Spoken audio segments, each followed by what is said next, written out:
அனைவருக்கும் வணக்கம் தோழர்களே. எல்லோரும் எப்படி இருக்கீங்க? ரொம்ப மகிழ்ச்சியாக இருப்பீங்க அப்படின்னு நினைக்கிறேன். இன்றைக்கி பார்த்தீங்க அப்படின்னா 6ல் 12th வரைக்கும் நம்ம சயின்ஸ் உங்களுக்கு தெரியுமா அது போயிட்டுருக்கு. ஸோ அதில் இன்றைக்கி செல்கள் இதில் பார்க்கலாம். ஸோ செல்லின் வகைப்பாடு அப்படின்னு சொல்லி பார்த்தோம் அப்படின்னா செல்லின் வகைகளை 2 வகையாக பிரிக்கலாம். என்னென்னா ப்ரோகரியாட்டிக் செல்கள், ரெண்டாவது யூகரியாட்டிக் செல்கள். இதில் ப்ரோகரியாட்டிக் செல்கள் தெளிவான உட்கரு கிடையாது. ஓகேங்களா? அதே மாதிரி யூகரியாட்டிக் செல்கள் தெளிவான உட்கரு காணப்படும். ஸோ தெளிவான உட்கரு கிடையாததுக்கு எடுத்துக்காட்டு என்ன அப்படின்னா பாக்டீரியா, சயனோ பாக்டீரியா அப்படின்றதும் தாவர செல், விலங்கு செல்லில் மட்டும் என்ன ஆகும் அப்படின்னா தெளிவான உட்கருக்கள் இருக்கும். ஓகேங்களா? அடுத்து பார்த்தோம் அப்படின்னா நம்மால் வெறும் கண்களால் செல்லினை காண இயலாது. ஏனெனில் அது அளவில் மிகச்சிறியவை. அதனை எதை வைத்து பார்க்க முடியும் அப்படின்னா கூட்டு நுண்ணோக்கியால் நம்மால் காண இயலும். தற்காலத்தில் எலக்ட்ரான் நுண்ணோக்கியானது செல்களை நன்கு உருப்பெருக்கம் செய்து காணப்படுகிறது அப்படின்னு சொல்லப்படுது. அடுத்து பார்த்தோம் அப்படின்னா செல்லின் அளவிற்கும் உயிரினத்தின் அளவிற்கும் யாதொரு தொடர்பும் இல்லை. ஏன்னா ஏனையின் செல் பெருசாகவும் சுண்டலியின் செல் சின்னதாகவும் இருக்கணும் அப்படின்ற அவசியம் கிடையாது அப்படின்னு சொல்லியிருப்பாங்க. அடுத்து பார்த்தோன்னா ப்ரோகரியாட்டிக் மற்றும் யூகரியாட்டிக் செல்களுக்கு இடையே உள்ள வேறுபாடுகள் என்னென்ன அப்படின்ற மாதிரி ஒரு கட்டத்தில் கொடுத்துருந்தாங்க. ஸோ இது பார்த்திங்கன்னா ப்ரோகரியாட்டிக் செல்கள் 1 முதல் 2 மைக்ரான் விட்டம் கொண்டவை ப்ரோகரியாட்டிக் செல்கள். 10 முதல் 100 மைக்ரான் விட்டம் கொண்டவை என்னது? யூகரியாட்டிக் செல்கள். ஸோ செல் நுண்ணுறுப்புகள் சுற்றி செல் சவ்வு காணப்படுவது இல்லை அப்படின்னு சொல்கிறாங்க ப்ரோகரியாட்டிக் செல்களில். அதே யூகரியாட்டிக் செல்களில் பார்த்திங்கன்னா செல் நுண்ணுறுப்புகளை சுற்றி சவ்வு காணப்படுகிறது. தெளிவான உட்கரு கொண்டவை பார்த்திங்கன்னா இது தப்பாக கொடுத்துருக்காங்க இல்லையா? ஸோ தெளிவான உட்கரு கிடையாது ப்ரோகரியாட்டிக் செல்களில். யூகரியாட்டிக் செல்களில் தெளிவான உட்கரு கொண்டவை. நியூக்ளியோலஸ் காணப்படுவதில்லை, நியூக்ளியோலஸ் காணப்படும் இதில் யூகரியாட்டிக் செல்களில். ஸோ தோராயமாக மனித உடலில் உள்ள செல்களின் எண்ணிக்கை எவ்வளோ அப்படின்னா 3.7 × 10^13. ஓகேங்களா? ஸோ இத்தனை செல்கள் மனித உடம்பில் இருக்குது. அடுத்து பாருங்கள், இது ரொம்ப ரொம்ப முக்கியமானது. ஓகேங்களா? இந்த பாக்ஸில் நிறையா டைம் கொஷின்ஸ் ரிப்பீட் ஆகிருக்கு. பாருங்கள், செல் சுவர் அப்படின்றது என்ன பண்ணுது அப்படின்னா செல்லை பாதுகாக்கிறது, செல்லிற்கு உறுதி மற்றும் வலிமையை தருகிறது. இது தாங்குபவர் அல்லது பாதுகாப்பவர் அப்படின்னு சொல்லி அழைக்கப்படுது. சப்போஸ் செல்களில் தாங்குபவர் அல்லது பாதுகாப்பவர் என அழைக்கப்படுவது எது அப்படின்னா செல் சுவர். அடுத்து செல் சவ்வு பாருங்கள், செல்லிற்கு பாதுகாப்பை தருகிறது, செல்லின் போக்குவரத்திற்கு உதவுகிறது. அது எது? செல் சவ்வு. ஸோ அது எப்போ என்னன்னு சொல்லி அழைக்கப்படுறாங்க? சிறப்பு பெயர் என்னது? செல் சவ்வுடைய சிறப்பு பேர் என்னது? செல்லின் கதவு அப்படின்னு சொல்லி அழைக்கப்படுது. சைட்டோபிளாசம் அப்படின்றது நீர் அல்லது ஜெல்லி போன்ற செல்லில் உள்ள நகரும் பொருள் தான் என்னது? சைட்டோபிளாசம். இது என்ன பண்ணுது அப்படின்னா செல்லின் நகரும் பகுதி என்று அழைக்கப்படுகிறது. செல்லின் நகரும் பகுதி என்று அழைக்கப்படுவது சைட்டோபிளாசம். அடுத்து செல்லின் ஆற்றல் மையம் பாருங்கள், என்னது? மைட்டோகாண்ட்ரியா. இது நிறைய டைம் கேட்டிருக்காங்க. ஓகேங்களா? செல்லிற்கு தேவையான அதிக சக்தியை உருவாக்கி தருவது எது? மைட்டோகாண்ட்ரியா. ஸோ இது செல்லின் ஆற்றல் மையம். அடுத்து செல்லின் உணவு தொழிற்சாலை, இதுவும் கேட்டிருக்காங்க. ஸோ இது என்னது அப்படின்னா பசுங்கணிகம். இதில் பச்சையம் என்ற நிறமே உள்ளது. இது சூரிய ஒளியை ஈர்த்து ஒளிச்சேர்க்கை மூலம் உணவு தயாரிக்க உதவுகிறது. ஸோ செல்லில் எந்த பகுதி சூரிய ஒளி ஈர்த்து ஒளிச்சேர்க்கை செய்ய உதவி செய்கிறது அப்படின்னா பசுங்கணிகம். பச்சையம் நிறம் காணப்படும் பகுதி எது அப்படின்னா பசுங்கணிகம். அதே மாதிரி செல்லின் உணவு தொழிற்சாலை என்று அழைக்கப்படுவது எது? அந்த பசுங்கணிகம் தான். அடுத்து பார்த்தோம் அப்படின்னா உட்கரு நியூக்ளியஸ் செல்லின் மூளையாக செயல்படுகிறது. இது உட்கரு நியூக்ளியஸ். செல்லின் அனைத்து செயல்களையும் ஒருங்கிணைத்து கட்டுப்படுத்துவது அது உட்கரு தான். ஸோ அப்போ செல்லின் கட்டுப்பாட்டு மையம் எது? செல்லின் உட்கரு என்று அழைக்கப்படுகிற நியூக்ளியஸ். அடுத்து பாருங்கள், உட்கரு உறை, நியூக்ளியஸ் உறை. நியூக்ளியஸை சுற்றி அமைத்து அதை பாதுகாப்பது எனது உரை தான். நியூக்ளியஸில் உள்ளேயும் வெளியேயும் பொருட்களை அனுப்புகிறது. அப்போ உட்கருவுடைய வாயில் அல்லது உட்கரு கதவு எது அப்படின்னு சொல்லி பார்த்தோம் அப்படின்னா உட்கரு உரை அப்படின்றது. மனித உறுப்பு மண்டலம் பாருங்கள், நமது உடலில் காணப்படும் எலும்புகளில் மிகச்சிறியது நமது உள்காதில் உள்ள அங்கவடி அப்படின்ற எலும்பு தான். 2.8 மில்லிமீட்டர் மட்டுமே நீளமுடையது. நமது உடலில் நீளமான எலும்பு இது தொடை எலும்பு. குழந்தைகள் பிறக்கும் பொழுது எவ்வளோ எலும்புகள் காணப்படுகிறது அப்படின்னா 300க்கு அதிகமான எலும்புகளோடு பிறக்குது. அவர்கள் வளரும் பருவத்தில் சில எலும்புகள் இணைந்து ஒன்றாக மாறிவிடுகிறது. ஆகையால் முதிர்ச்சி அடைந்த மனிதனின் எலும்புக்கூட்டில் 206 எலும்புகள் இருக்குது. பிறக்கும் போது 300 எலும்புகள் இருக்குது. முதிர்ச்சி அடையும் போது 206 எலும்புகள் காணப்படுது. மனிதனின் ஒவ்வொரு நுரையீரலிலும் ஏறக்குறைய 300 மில்லியன் நுண்காற்றுப்பைகள் உள்ளன. கொட்டாவி விடுதல் மூலம் நம்ம அதிக அளவு ஆக்சிஜனை உள்வாங்கி அதிக அளவு கார்பன் டை ஆக்சைடை வெளியிடுகிறோம். ஸோ கொட்டாவி விடும்போது என்ன ஆகுது அப்படின்னா அதிகமான ஆக்சிஜனை உள்ளே எடுத்துக்கிட்டு அதிகமான கார்பன் டை ஆக்சைடு என்ன பண்ணுறோம்? வெளியே விடுறோம். ஓகேங்களா?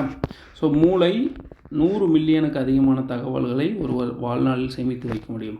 100 மில்லியனுக்கு அதிகமான தகவல்களை நம்மளால் சேர்த்து வைக்க முடியுமா? அப்போ மூளையோட கெப்பாசிட்டி எந்த அளவுன்னு பார்த்தா 100 மில்லியன் அளவுக்கு சேர்த்து வைக்கிறோம் அப்படின்னா அது எவ்வளோ சொல்கிறதுன்னு எனக்கே தெரியல. நாம் ஏன் நீரை அருந்துகிறோம்? நமது உடலில் 70% நீர் உள்ளது. நமது மூளையில் உள்ள சாம்பல் நிற பகுதியில் அதிக அளவு, அதாவது 85% நீர் உள்ளது. கொழுப்பு செல்களில் குறைந்த அளவு 15% மட்டுமே நீர் உள்ளது. நம் உணவின் மூலமும் பருகும் நீர் மூலமும் ஒரு நாளைக்கு 1.5 முதல் 3.5 லிட்டர் நீர் வரை அருந்துகிறோம் அப்படின்னு சொல்கிறாங்க. அடுத்தது நாளமில்லா சுரப்பிகள். இது பாருங்கள், நாளமில்லா சுரப்பிகள் எங்கெங்கே இருக்குது? இது ஒரு டைம் கூட பொறுத்தக மாதிரி கேட்டிருக்காங்க. பிட்யூட்ரி சுரப்பி அப்படின்னா மூளையின் அடிப்பகுதி, பீனியல் சுரப்பி அப்படின்னா மூளையின் அடிப்பகுதி. ஸோ பிட்யூட்ரி மற்றும் பீனியல் சுரப்பி ரெண்டுமே மூளையுடைய அடிப்பகுதியில் இருக்குது. தைராய்டு அப்படின்னா கழுத்து பகுதி. ஸோ இது சொல்லும் போது நீங்கள் என்ன பண்ணுங்க அப்படின்னா நினச்சிக்கோங்க, தைராய்டு அப்படின்னா கழுத்து பகுதி அப்படின்னு நினச்சிக்கிட்டீங்க அப்படின்னா எக்ஸாம்ஸில் டக்குன்னு நமக்கு ஞாபகம் வந்துடும். ஓகேங்களா? சைமஸ் சுரப்பி அப்படின்னா மார்புக்கூடு, கணையம் அப்படின்னா வயிற்று அடிப்பகுதி, அட்ரினல் சுரப்பி சிறுநீரகத்தின் மேல் பகுதி, இனப்பெருக்க உறுப்பு இடுப்பு குழி, கணினியின் பாகங்கள் உள்ளீட்டாக்கம், மையச் செயலகம், வெளியீட்டாக்கம். ஸோ இதில் இணைப்பு வட்டங்களின் வகைகள் அப்படின்னு சொல்கிறாங்க. கணினியில் இருக்கிற முக்கியமான பொருட்கள்: ஒளிவாங்கி இணைப்பு கம்பி, மைக் கேபிள், அதுக்கப்புறம் பார்த்திங்கன்னா ஈத்தர்நெட் கேபிள், ஈதர் வலை இணைக்கம்பி, அடுத்து மின் இணைப்பு கம்பி, பவர் கார்டு, அடுத்தது ஆடியோ கேபிள், ஒளி வடம், தரவு கம்பி, டேட்டா கேபிள், பொது வரிசை இணைப்பு யூஎஸ்பி, HDMI, காணொளி பட வரிசை VAG. குறுவட்டில் CD சேமிக்கும் தகவல்களை விட 6 மடங்கு அதிகமாக DVDயில் சேமிக்க முடியும். எத்தனை மடங்கு? 6 மடங்கு அதிகமாக. ஓகே, காந்தவியல். அடுத்து காந்தத்தின் திசை காட்டும் பண்பு பல ஆண்டுகளாக திசை அறிய பயன்படுகிறது. இது பார்த்திங்கன்னா ஏறத்தாழ 800 ஆண்டுகளுக்கு முன்பு சீனர்கள் என்ன பண்ணுறாங்க, காந்த கற்களை கட்டி தொங்கவிட்டால் அவை வடக்கு தெற்கு திசையிலே ஓய்வு நிலைக்கு வரும் அப்படின்னு சொல்லி கண்டறிகிறாங்க. காந்தத்தன்மை கற்களை கொண்டு திசை காட்டும் கருவிகளை செய்து பயன்படுத்தியிருக்காங்க. அது மட்டும் இல்லாமல் பார்த்திங்கன்னா சீன மாலுமிகள் தங்கள் படகுகளிலும் கப்பல்களிலும் இத்தகைய கற்களை கொண்டு புயல் காலங்களிலும் மூடுபனி காலங்களிலும் திசை அறிந்து பாதுகாப்பான கடல் பயணங்களையும் என்ன பண்ணுறாங்க, மேற்கொள்கிறாங்க. முதல்ல காந்தத்தின் பயன்பாடு அறிந்தவர்கள் யார்? சீனர்கள். கைபேசி, குறுந்தகடு, கணினி போன்றவற்றிற்கு அருகில் காந்தங்களை வைக்கிறோன்னு வச்சுக்கோங்க. அதாவது கைபேசி, குறுந்தகடு, கணினி ஆகியவற்றின் அருகில் காந்தம் வச்சா காந்தங்கள் அதனுடைய காந்தத்தன்மையை இழந்துவிடும். அந்த பொருள்களுக்கும் பாதிப்பு உண்டாகும். ஸோ இது ஒன்றும் இல்லை, நம்ம காந்தத்தை பற்றி சும்மா கொடுத்துருப்பாங்க.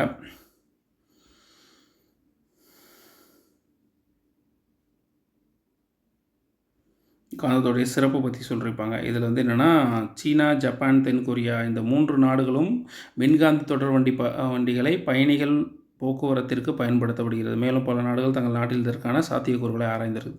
மும்பை, டெல்லி, மும்பை, நாக்பூர், சென்னை, பெங்களூர், மைசூர் போன்ற வழித்தடங்களில் மின்காந்த தொடர் வண்டிகளை இயக்குவதற்கு சாத்தியக்கூறுகள் பரிசீலிக்கப்பட்டு இந்தியாவில் வருது. ஸோ இதெல்லாம் வந்தால் தான் கேட்பாங்க, ஒன்றும் பெருசாக கேட்க மாட்டாங்க. அடுத்து பாருங்களேன், புவியில் உள்ள மொத்த நீர் பாருங்கள், 97% உப்பு நீர், சுத்தமான நீர் ஒரு 3% தான்.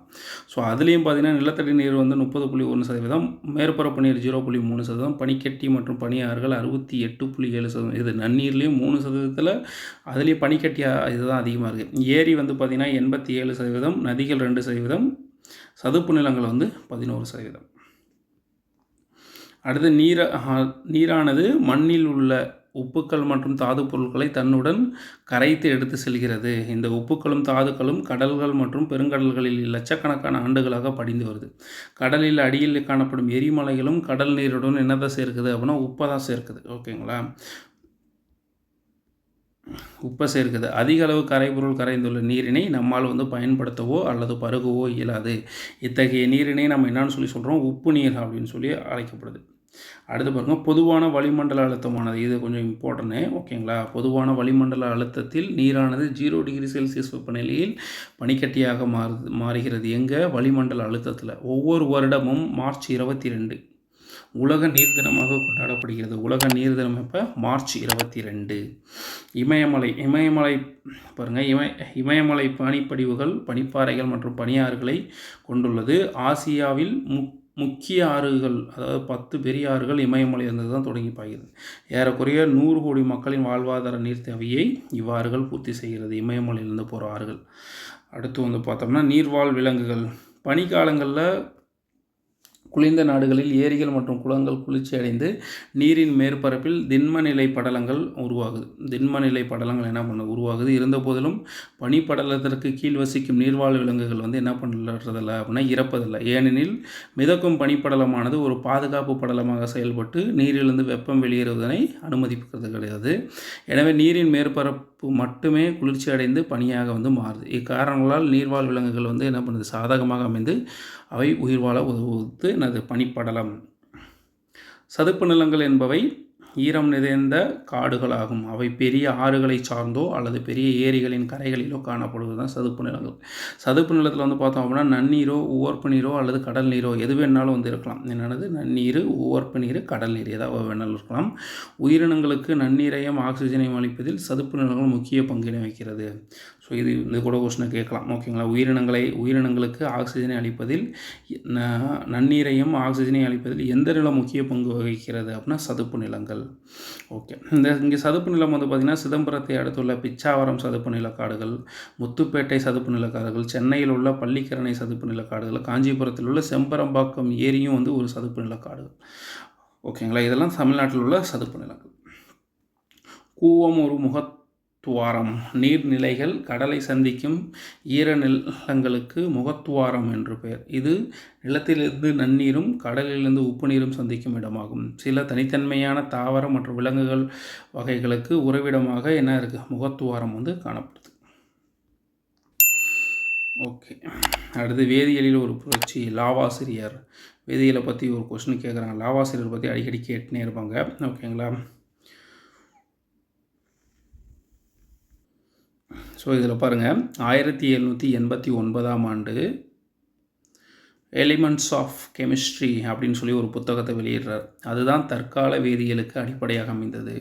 ஸோ யாருடைய புத்தகம் தற்கால வேதியியலுக்கு அடிப்படையாக அமைந்தது? லாவாசிரியர். அது பாருங்கள், எலிமெண்ட்ஸ் ஆஃப் கெமிஸ்ட்ரி அப்படின்ற புத்தகத்தை வெளியிடுறார். எப்போ? 1789. அதுக்கப்புறம் நவீன வேதியியல் புரட்சியை ஏற்படுத்தியவர் யார்? லாவாசிரியர். நவீன வேதியியல் புரட்சியை ஏற்படுத்தியவர் லாவாசிரியர். ஸோ அடுத்து அன்றாட வாழ்வில் வேதியியல். ஸோ அரிசி விளைச்சல் ஹெக்டருக்கு இதெல்லாம் போட்டிருக்காங்க 2240. அதில் நைட்ரஜன், ஃபாஸ்பரஸ், பொட்டாசியம் இதெல்லாம் இவ்வளோ இருக்குது அப்படின்னு சொல்லி போட்டிருக்காங்க. நைட்ரஜன் அதிகமாக உள்ள இது எது அப்படின்னா யூரியா 46% இருக்குது. ஓகேங்களா. ஸோ அடுத்து பாருங்கள், மண்புழுக்கள் உயிரி கழிவுகள் அனைத்தையும் உணவாக உட்கொண்டு செறிந்து வெளியேற்றுகிறது. இத்தகைய மண் செழிப்பான தாவர வளர்ச்சிக்கு உதவுது. இது மண்புழு விவசாயத்திற்கு பல்வேறு வகையில் உதவுவதால் உழவனின் நண்பன் அப்படின்னு சொல்லிட்டு மண்புழு சொல்கிறோம். ஓகேங்களா.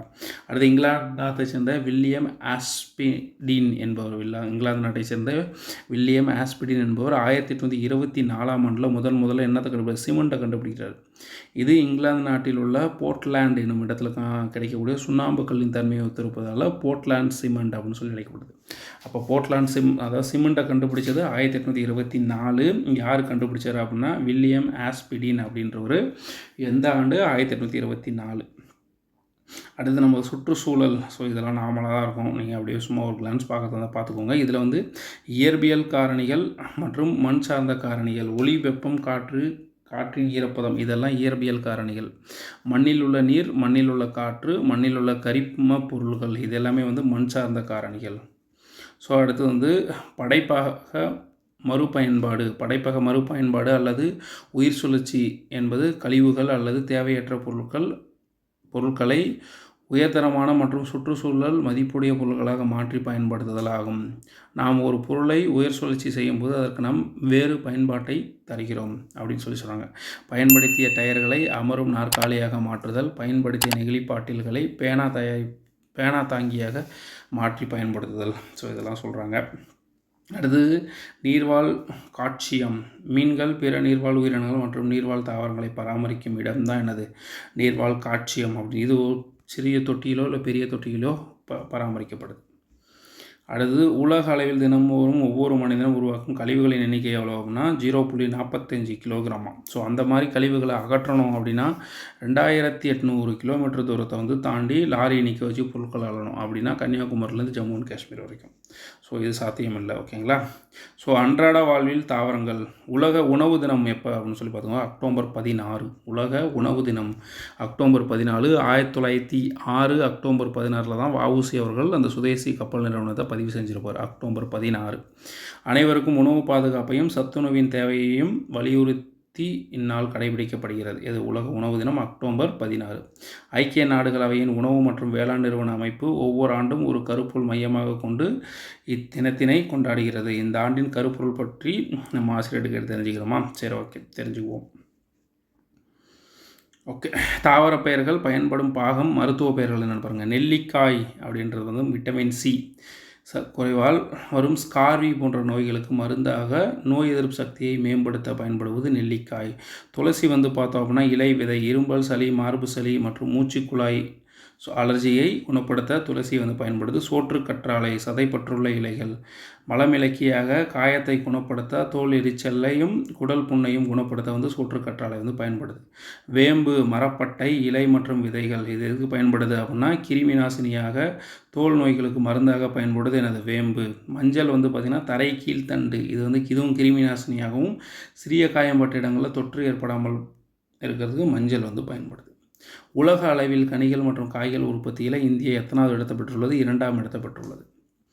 மரைப்பட்டையிலிருந்து மெல்லியதாய் சீவி எடுக்கப்படுகின்ற மரத்தகடுகளை உரிய வகையில் ஒன்றின் மேல் ஒன்று அடுக்காக ஒட்டி உருவாக்கப்படுவதே ஒட்டுப்பலகை, அதாவது பாலிவுட். இது வந்து பார்த்திங்கன்னா ஒரு கூட்டு வகை மரப்பலகையாக இருக்குது. இந்தியாவில் மேற்கு வங்கம் ஒடிசா அசாம் பீகார் உத்தரப்பிரதேசம் திரிபுரா மற்றும் மேகாலயா ஆகிய 7 மாநிலங்கள்லேருந்து சணல் பயிரிடப்படுகிறது. மேற்கு வங்கம் தான் அதிகமான சணல் உற்பத்தி. ஓகேங்களா? இந்திய சணல் உற்பத்தியில் 50 விழுக்காடு எங்கே நடைபெறுது அப்படின்னா மேற்கு வங்கம். சணல்னால் வந்து நம்ம நெல் மூட்டை பிடிக்கிறதுக்கு அதுக்கெல்லாம் சணல் அந்த சாக்கு யூஸ் பண்ணுவோம்ல, அந்த சாக்கு தான் சணல் அப்படின்றது. அடுத்தது பாலக்கீரை. பாலக்கீரையில் வந்து எந்தளவுக்கு நன்மைகள் இருக்குதுன்னு பாருங்கள். முடக்குவாதம் என்பது அனைத்து வயதினருக்கும் மூட்டு மற்றும் முழங்கால் பகுதியில் ஏற்படும் ஒரு நோய். இந்த நோய்க்கான மருந்தினை பாலக்கீரையிலிருந்து தற்போது மத்திய மருந்து ஆராய்ச்சி நிறுவனம், அதாவது CDRI, அதாவது central drug research institute Lucknow விஞ்ஞானிகள் நானோ உருவாக்கத்தின் நானோ ஃபார்முலா மூலம் உருவாக்கியிருக்காங்க. வன்பொருளும் மென்பொருளும் திறந்த மூல மென்பொருள் தயாரித்தலையும் பயன்படுத்துதலையும் ஊக்குவிக்கும் நிறுவனம் எனது ஓப்பன் சோர்ஸ் இனிஷியேட்டிவ் அப்படின்னு சொல்லி அழைக்கப்படுது. அதே சமயம் வந்து பார்த்திங்கன்னா இணையம் பயன்பாட்டிற்கு வருவதற்கு முன்பே மின்னஞ்சல் பயன்பாட்டில் இருந்துச்சு. ஸோ அப்போ இணைய பயன்பாட்டுக்கு முன்னாடி என்ன இருந்துச்சு அப்படின்னா மின்னஞ்சல் பயன்பாடு. ஓகே, அடுத்து 7th. ஸோ 7th வந்து பார்த்திங்கன்னா நாளைக்கு நான் கண்டிப்பாக வந்து வீடியோ போடுறேன். ஓகேங்களா? அடுத்து ஒரு 2-3 டேஸில் அப் டு 10th வரைக்கும் நம்ம என்ன பண்ணலாம் அப்படின்னா உங்களுக்கு தெரியுமா பாட்டு முழுசுமாக முடிச்சிடலாம். ஓகே நண்பர்களே, இந்த வீடியோ பயனுள்ள வகையில் இருந்திருக்கும்னு நினைக்கிறேன். தேங்க்யூ நண்பர்களே.